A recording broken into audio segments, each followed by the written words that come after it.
The Conservatives have denied offering Nigel Farage an election pact to withdraw more candidates. Picture, EPA. Nigel Farage is under pressure to pull hundreds more candidates that could see the Brexit Party run in just 40 seats after a last-ditch offer from Boris Johnson. The Brexit Party leader is being urged not to stand candidates in marginal seats with just hours to go before the deadline for election nominations. Up until now, the Tories have denied any sort of electoral pact with Mr. Farage, but today, the Daily Telegraph reports Mr. Johnson offered him a deal to stay away from swing seats. The offer on the table would mean the Brexit Party targeting just 40 key seats. The Prime Minister has insisted voting Conservative is the only way to get Brexit done, while Business Secretary Andrea Leadsom warned that voting for Mr. Farage's party hands the keys of number 10 to Jeremy Corbyn.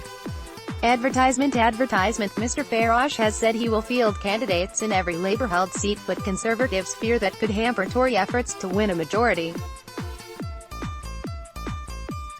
To view this video, please enable JavaScript, and consider upgrading to a web browser that supports HTML5. Video. The Telegraph said Mr. Johnson's offer of a pact was turned down by Mr. Farage, who has asked the Tories to give the Brexit Party a clear run in Labour-held seats where they can, never win.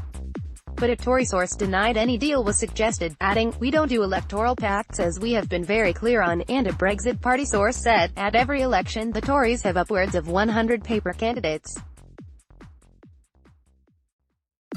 If this offer was made, it was an offer of the status quo, in other words, no offer at all.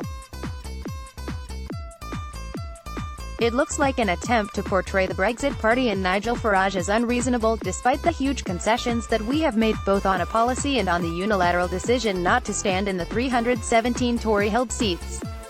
If the Tories are serious, then this isn't the way to show it. To view this video, please enable JavaScript, and consider upgrading to a web browser that supports HTML5. Video. Candidates who want to stand as MPs need to hand in their nomination papers by 4 p.m. today, and candidates who want to withdraw their nominations also must do so by 4 p.m.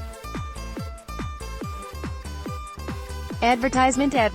Last night Mr. Farage was forced to confirm he won't be voting for the Conservatives at the general election, despite appearing to suggest he could just hours earlier.